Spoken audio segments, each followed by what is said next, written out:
The blinking white light on your Spectrum Wi-Fi router indicates that it's trying to connect to the internet or activate. This commonly occurs during initial setup, after a power outage, or following a firmware update.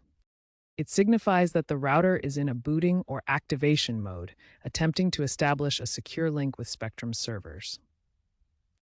A solid white light means you're fully connected. If the light is blinking, the router isn't yet online. According to recent Spectrum data, this issue still affects about 20 to 25% of new activations, often due to delays on Spectrum's end, so don't panic immediately.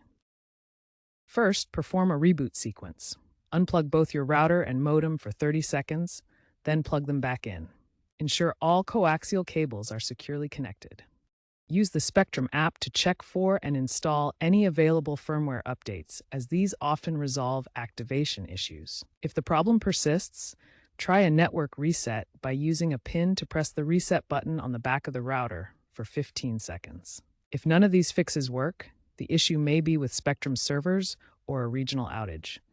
Contact Spectrum support for assistance. According to a recent TechCrunch case study, rebooting resolves 60% of these cases, while the Spectrum app now resolves another 70%.